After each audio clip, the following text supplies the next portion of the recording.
초대교회 우리가 사도행전이나 또 이런 전체적인 이 서신서나 바울의 서신서도 어떤 초대교회 상황을 1차적으로는 반영하는 그러한 문건들이라고 우리가 볼 수 있습니다. 복음은 항상 적실하고 언제나 우리에게 살아있는 말씀, 또 현장의 말씀, 지금 주시는 말씀, 아드호크란 말인데 라틴어로 지금 이 현장에 주시는 그러한 아드호크의 말씀입니다. 바로 이 자리에 우리에게 주시는 그런 말씀입니다. 초대교회에 세 가지 개념이 있다면 오늘 말씀에서도 비추어 볼 때 복음이라는 그 단어와 전도 혹은 선교, 선교라는 이런 단어를 따로 쓰지는 않습니다. 우리가 전도, 복음 전도, 그리고 한 단어는 이 핍박 혹은 박해라는 이 세 단어가 계속 이어지는 것을 볼 수가 있습니다. 그래서 갈라디아서도 우리가 보지만은 복음이 있고 이 복음이 이제 약속과 성취의 어떤 그런 구조로 또 예수님이 다 이루시는 그런 구조로 복음이 있고 그리고 이것을 전하는 또 전도. 그래서 복음의 은혜를 받는 동시에 전하는 자의 자리에서는 그것이 바로 사도행전의 역사입니다. 그래서 오순절 성령으로 예수 그리스도의 의를 전가받는 동시에 그것을 전하는 자리에서는 그렇기 때문에 성도의 표는 그것을 받았다는 것과 더불어 증인이 되는 것이 바로 표입니다. 이것은 아주 귀한 것입니다. 우리가 여러 가지 참 말을 많이 하고 또 여러 가지 생각을 하고 하지만 정말 복음 전하는 사람들의 발이 아름다운 것은 맞지 않습니까? 참 보면 굳이 많이 우리가 많이 일주 내내 성경을 연구하고 그렇게 하지 않는 사람이라도 보면 계속 이 생명을 향하여 나아가는 사람들이 있어요. 그런 사람들이 사실 우리 한국교회도 그러한 성도들의 발걸음, 어떤 강단에서의 말씀과 함께 성도들이 보면 군데군데에서 복음을 전하는 그러한 것을 볼 수가 있습니다. 저분들이 어디에서 배워서 저렇게 할고 어떻게 저렇게 습성을 가지고 참 우리가 의아할 정도로 보면 어떻습니까? 항상 이런 어떤 가방에 성경을 넣고 다니고 꼭 전도인이 아니더라도 또 그것을 전하고 또 틈만 나면 듣든지 아니 듣든지 전하는 그런 것이 우리가 초대교회에서 보면 바로 구원의 영이 전도의 영과 별개의 것이 아니다. 구원의 영이 따로 있고 전도의 영 따로 있고 어떤 사람은 구원받아 누리기만 하고 어떤 사람은 전도하고 그렇게 하지 않는다. 바로 구원의 영, 전도의 영, 또 구제, 사랑의 영 이런 것들이 다 그리스도의 영으로 이러한 것들이 그냥 복음을 받아서 전도하는 데만 우리가 그냥 끝이 난다. 그래서 도를 전하는 것이 아름답다. 그러니까 이제 즐겁다. 그러나 우리가 초대교회 상황을 보면 항상 박해가 따른다는 것을 또한 볼 수가 있습니다. 오늘 말씀도 바로 그런 기록인 것입니다. 사도 바울이 가는 곳마다 복음을 전하고 또 그건 진리 아닙니까? 이 세상을 밝히는 빛 아닙니까? 그러면 다 웰컴해야 될 텐데 그게 아니라는 거죠. 그래서 주의 종들이 무슨 일을 하고 환영받았다. 그렇게 결산이 나는 게 아니라는 거죠. 항상 박해가 따른다는 것을 볼 수가 있습니다. 복음이 뭐길래 이렇게 박해가 수반되느냐. 복음은 기본적으로 타협하는 것이 아닙니다. 복음은 기본적으로 다원적인 것이 아닙니다. 복음은 유일하신 하나님을 전하고 또 그의 독생자 예수 그리스도께서 이루신 그 유일하신 의를 전하는 것입니다. 그러므로 이것도 좋고 저것도 좋고 하는 것이 아니라 어떻게 보면 배타적인 것입니다. 믿지 않는 사람들이 봤을 때는 배타적이에요. 우리가 봤을 때는 전적 은혜죠. 선택의 무조건적 은혜로 우리에게는 찬미의 조건이 되지만 믿지 않는 사람들에게는 배타적이라 이 말이에요. 뭐 저런 사람들이 있냐. 저게 무슨 사랑이냐. 도무지 그런 이해를 못하는 것이죠. 바로 유일하신 하나님을 전하고 유일하신 독생자 예수 그리스도의 의만 구원의 의라고 하고 그리고 거기에 나아가서 뭡니까? 택함 받은 백성만 구원받는다. 그 은율이 여김을 받은 백성만 구원을 받고 또 나아가서 뭡니까? 이것도 세상 사람들은 싫어해요. 왜 이것을 싫어할까 싶어도 전적인 은혜로만 구원받는다. 여러분 전적인 은혜로 구원받는다 그러면 핍박하는 거예요. 왜 그런지 아십니까? 이거 우리가 잘 아셔야 돼요. 인간은 자기 공로를 인정해 줄 때 존재 가치를 느끼고 끊임없이 그 가운데 자기 존재의 이유를 가져요. 그렇기 때문에 전적인 은혜라 그러면요. 아주 가난하고 힘든 사람은 눈먼 사람, 저는 사람은 감사하지만 가진 사람들은 이 전적 은혜라는 걸 별로 안 좋아해요. 그래서 부자가 천국 가는 게 약대가 바늘길 가는 것보다 어려운 거예요. 그 사람들은 기본적으로 손들기를 원하고 그 사람들은 기본적으로 남하고 비교해서 경쟁해서 내가 드러나기를 원하는 사람들이에요. 전적인 은혜로 산다는 것이 어떻게 보면 핍박받는 겨울인 거에게. 전적인 은혜를 하면 다 좋아할 것 같지만 아니요. 필히 핍박이 따르는 것이 바로 전적 은혜인 것입니다. 그래서 우리도 교회를 잘 섬겨야 됩니다. 교회가 공로주의로 가면 몇몇 사람들을 아니면 혹은 대다수를 즐겁게 할 수도 몰라요. 교회가 공로주의로 가고 계급주의로 가면 대다수 사람들을 오히려 즐겁게 할지도 몰라요. 어떤 공동체는 그런 또한 공로주의가 그 교회를 꽉 붙들기에 좋을 수도 있어요. 열심히 하는 사람 순서대로 줄 세우고 그리고 또 열심히 뭐 하는 사람 그런 어떤 기준을 만들어 가지고 그렇게 할 수가 있어요. 그러나 어쨌든 우리가 하늘나라를 바라보고 하나님의 상급을 바라본다면 목회도 그렇고 끝내는 전적인 은혜 예수 그리스도의 은혜 그쪽으로 세야 됩니다. 그쪽으로 세야 돼요. 그것이 아닌 것은 결국은 다 분토 같은 거고 다 지나가고 마는 것입니다. 우리가 왜 사도 바울의 이러한 말씀을 들어도 왜 우리가 걸림이 없습니까? 그것은 끝내는 오래가는 그러한 전적인 은혜를 전하기 때문에 그렇거든요. 그래서 우리가 이 공로주의가 들어오면요. 한때는 잘 돌아가는 것 같아요. 기계가 돌아가듯이. 그러나 그것으로 되지 않습니다. 끝내는 교회는 전적인 은혜로 그 은혜로 가야 됩니다. 왜 유일하신 하나님, 전적인 예수 그리스도의 공로, 무조건적 선택, 그리고 전적인 은혜, 이런데 왜 박해가 따를까요? 이것이 바로 우리 기독교적 가치관인 것입니다. 여기에 우리가 비밀이 있고, 그래서 이런 것을 전하면 다 좋아할 것 같은데 박해가 따르는 것입니다. 오늘도 보면 박해와 환난 중에서 너희들이 인내와 믿음으로 여러 교회에 너희들이 자랑거리가 된다라고 이렇게 말하고 있습니다.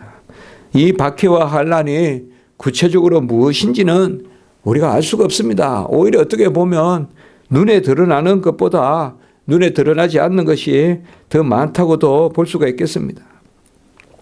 굳이 나눠서 생각해 본다면 박해라는 것은 핍박하고 억압하고 짓누르고 한마디로 박해라는 것은 가로막는 것입니다. 가로막는 것입니다. 우리가 길이 있잖아요. 길을 딱 가로막는 게 박해입니다. 통해야 되는데 그걸 그냥 까가서 짓눌러 뿌리는 거예요. 그렇기 때문에 근심이 생기고 우리가 그러한 여러 염려가 생기죠. 이 박해는 근심과 염려를 이제 갖게 하죠, 우리 애가. 그렇기 때문에 내가 짓눌리고 또 우겨쌈이 있고 또 매임이 있고 우리 사도 바울이 사방에 내가 우겨쌈을 당한다, 매인다, 또 환난과 핍박과 공고와 모든 것이 이게 박해거든요. 박해라는 것이 뭐 굳이 이 박해가 우리에게 이제 드러나면 그게 환난이다. 이렇게 볼 수가 있어요. 물론 이걸 엄밀히 나눌 수는 없지만 박해도 드러나는 것 수가 있지만 박해는 어떻게 보면 가하는 사람인 입장이라 보다 당하는 사람의 입장에서의 이 박해가 참 심하다 이 말이에요. 아주 우리가 다 표현할 수가 없지만 보이는 것만 박해라면 오히려 견디기가 쉽죠. 그러나 보이지 않는 그런 박해 많습니다. 우리가 성도가 헌신하거나 또 주의 종이 말씀을 준비하거나 하면 쉽지 않습니다. 쉽지 않습니다. 10년이고 20년이고 주일 안 빠뜨리고 설교하는 거 그거 쉽지 않습니다. 목사라고 별겁니까? 목사라고 바람 안 붑니까? 목사라고 눈 안 내립니까? 목사라고 시험 없습니까? 다 있습니다. 그러나 하나님 은혜를 베풀어 주시기 때문에 그게 박해가 있다고요.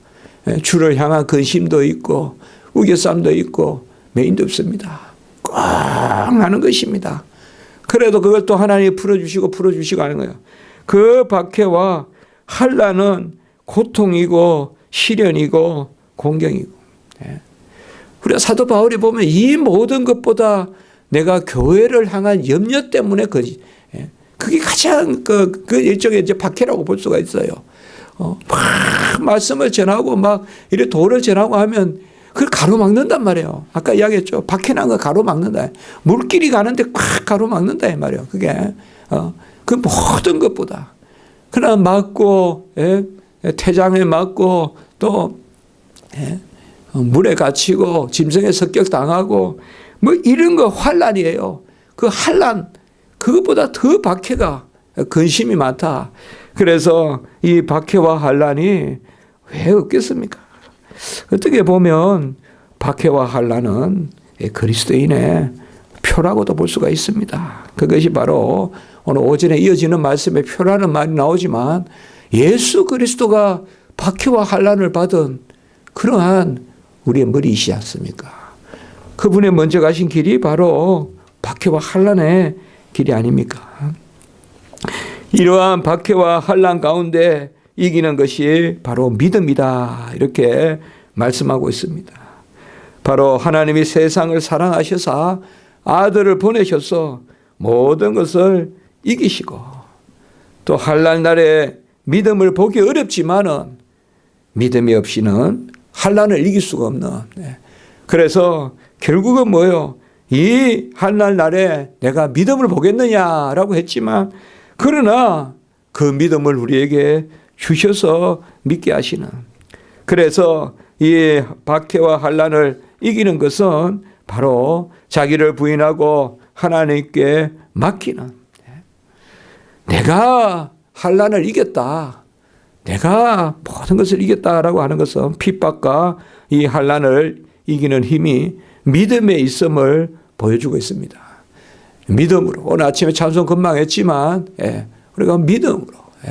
오직 믿음이 이기고 오직 믿음으로만 우리가 모든 것을 온전케 하고 이 믿음 가운데 우리는 오래 참음이 있어야 된다. 그러니까 인내와 믿음으로라고 했지만 저는 믿음을 먼저 그렇게 봤습니다. 사실 믿음 외에는 감당할 수가 없습니다. 어떤 논리로 안 됩니다. 어느 정도까지는 논리로 되지만 어느 정도까지는 자기 위로로 될지 모릅니다.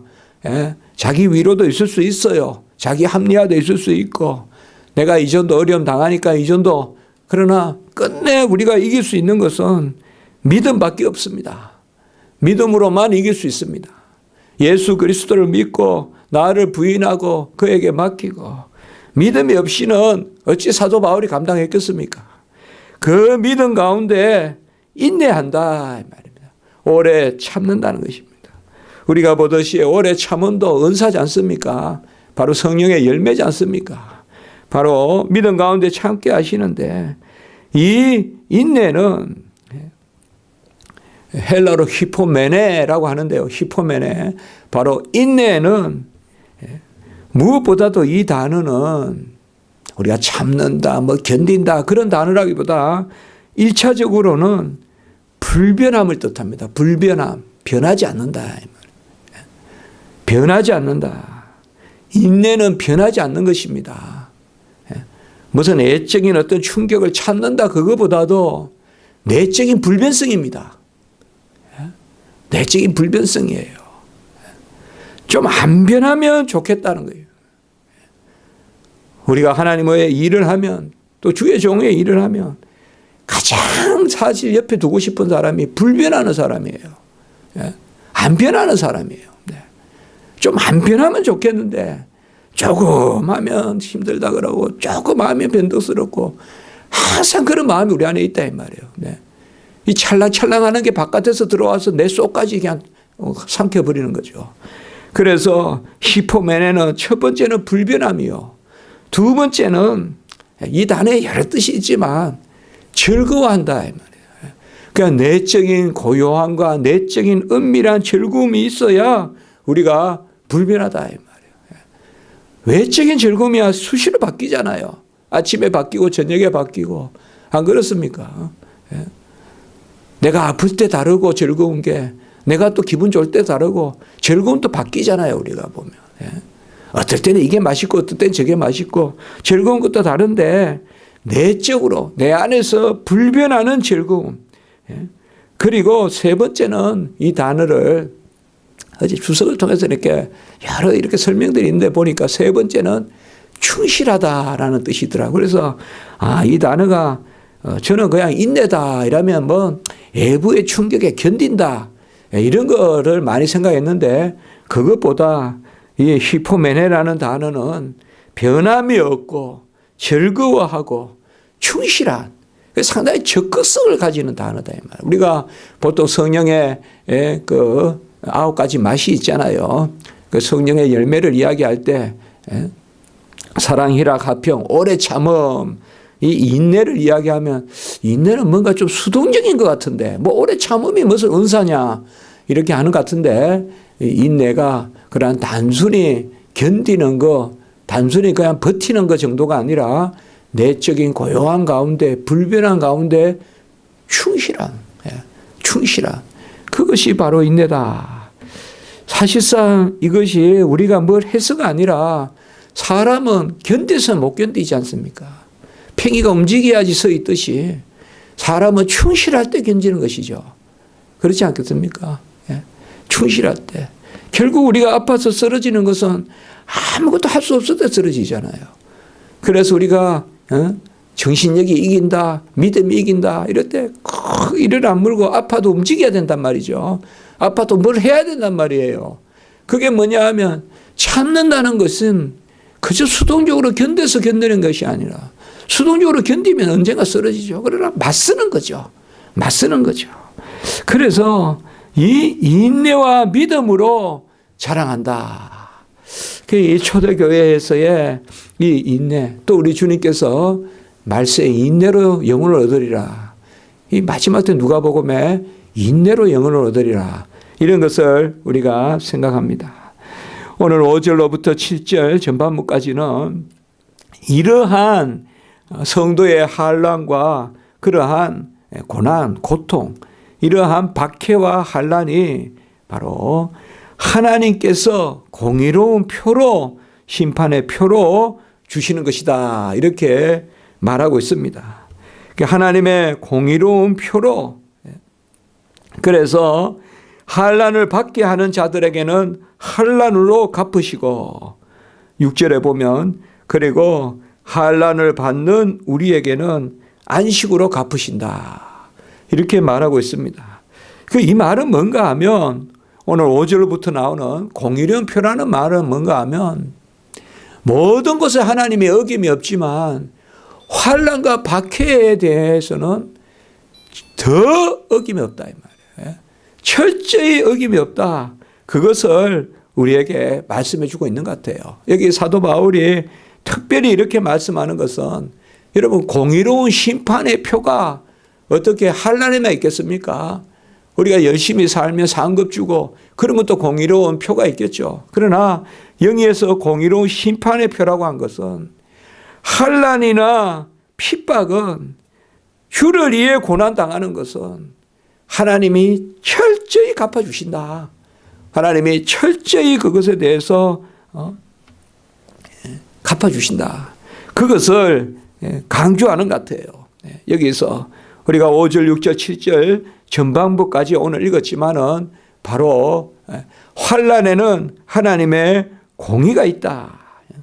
공의로운 심판의 표가 있고 그것이 바로 우리를 하나님 나라에 합당한 자로 여김을 받게 한다.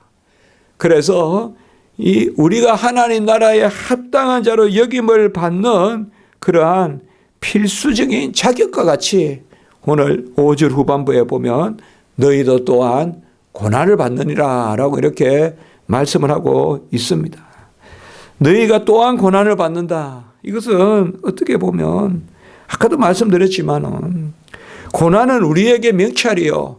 고난은 바로 우리가 공의로운 심판을 받는 표요. 명찰이요.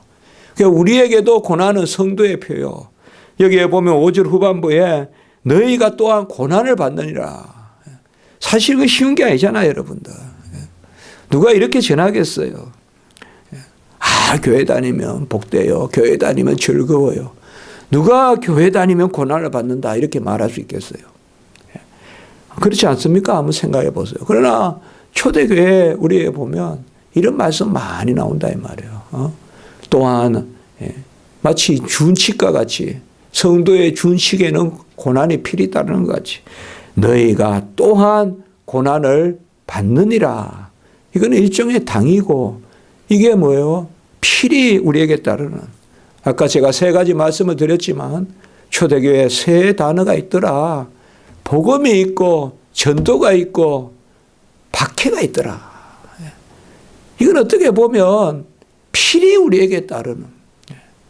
어떻게 보면 이게 없다면 상급이 없는. 그래서 성도의 삶으로 아무 박해도 없고 아무 억눌림도 없고 아무 우겨쌈도 없고 아무 짓눌림도 없고 아무 매임도 없고 아무 갇힘도 없고 그저 교회를 향한 아무 근심도 없고 그게 온전한 게 아니다. 우리가 말하는 진정한 오늘 한 단어 바로 아네시스라고 하는데 7절에 보면 안식이라는 단어가 바로 여기에 나옵니다. 왜 박해와 환난에 안식이란 단어를 썼을까요? 이 안식이란 단어는 종말론적 의미가 있고 또 이 지상에서부터 종말까지 이어주는 그런 의미가 있습니다.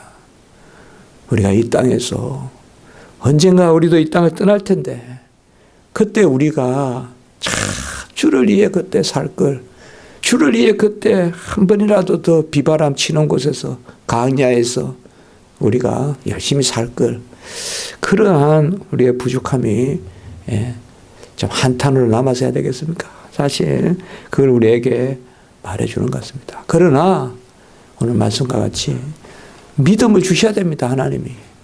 믿음 주시지 않으면 감당할 수 없습니다. 믿음, 은사로 오래 참음을 주셔야 우리가 감당할 수 있습니다.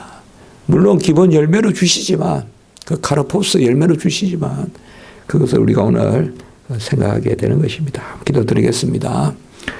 거룩하고 자비로우신 하나님 아버지, 우리가 그리스도의 영을 받을 때 자녀의 영을 받고 또 그로 인침을 받아 하나님의 자녀가 될 때 우리가 동시에 증인의 영을 받아서 땅끝까지 말씀을 전하는 그 자리에 우리를 세우시며 이 증인이 전하는 복음의 도는 아버지여 세상에서는 배타적으로 여김을 받음으로 우리에게는 은혜요 전적인 구원의 긍휼이지만 세상 사람들은 이것을 아버지 못마땅해 여기고 미련하다 하고 핍박하는 그 가운데 있으므로 복음을 전하는 자에게 필히 핍박이 있고 환난이 있음을 오늘 말씀을 통하여 배웠습니다.